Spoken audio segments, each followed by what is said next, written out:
Hello दोस्तों, स्वागत है आप सभी का हमारे YouTube चैनल पे। तो चलिए बढ़ते हैं कहानी के तरफ। मैं और मेरा दोस्त एसी के काम सीखने के लिए हम लोग गुजरात गए थे। हम लोग एक पुअर फैमिली के रहने वाले हैं, इसलिए हम लोग गुजरात में एक सस्ता रूम ढूंढ रहे थे ताकि काम सीखते समय जो पैसा मिले उसी पैसे से रूम किराया और खाने पीने का बंदोबस्त हो जाए। इसलिए हम लोग एक सस्ता कमरा ढूंढ रहे थे। तो गुजरात में देहात के तरफ एक मकान मिला जिसमें एक रूम खाली था। कमरा नंबर 102 जो कि तीसरे मंजिल पे होने के कारण थोड़ा सस्ता रेट में मिल गया। जब हम लोग कमरे का गेट खोले तो अंदर बहुत ही ज़्यादा गंदा था, मानो 5-6 महीने से इस कमरे में कोई आया ही ना हो। पूरे कमरे का साफ सफाई करते करते शाम हो गया। फिर हम लोग मार्केट से कुछ खाने के लिए सामान लाए और खा पी कर सो गए। करीब 10 बजे थे तब तक लाइट चली गई और मच्छर भी बहुत ज़्यादा काट रहे थे।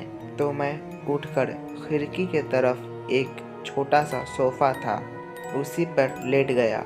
खिड़की खुली होने के वजह से ठंडा ठंडा हवा बह रहा था, तो मैं एक चादर ओढ़कर सो गया। सुबह मैं जल्द ही उठ गया और होटल से चाय बिस्कुट लाया। तब तक मेरा दोस्त भी उठ गया था और हम दोनों चाय पीकर काम सीखने चले गए।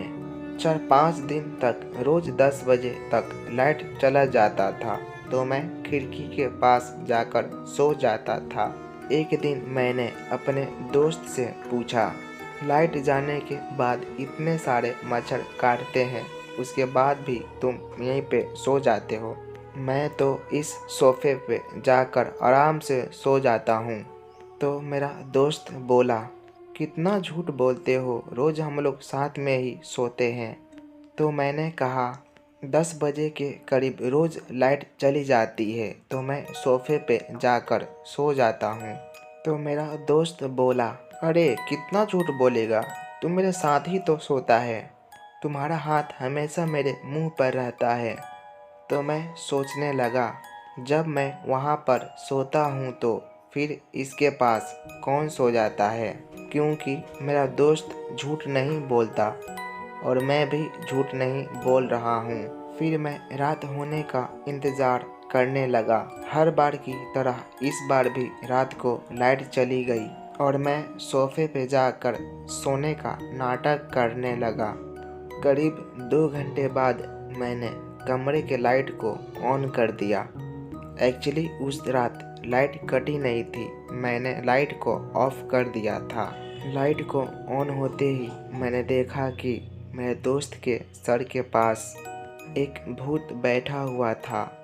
उसके चारों तरफ काला काला बहुत ज़्यादा धुआं था और उसका सर बीचों बीच से फटा हुआ था जिसमें आग की तरह दिखाई दे रही थी।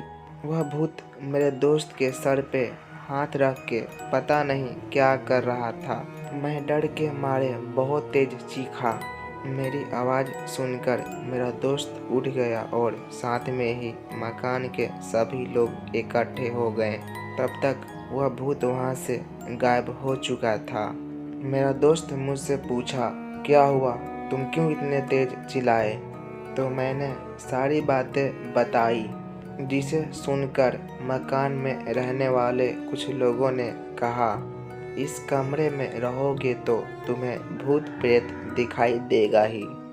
ये कमरा 6 महीने से बंद पड़ा हुआ है, इस कमरे में कोई नहीं जाता।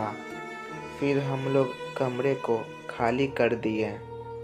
तो दोस्तों, ये कहानी आपको कैसी लगी हमें कमेंट में ज़रूर बताइएगा, और अगर अच्छा लगा हो तो वीडियो को लाइक कीजिए, चैनल को सब्सक्राइब कीजिए और साथ ही बेल आइकन दबाइए ताकि हमारा वीडियो सबसे पहले आप तक पहुंच पाए।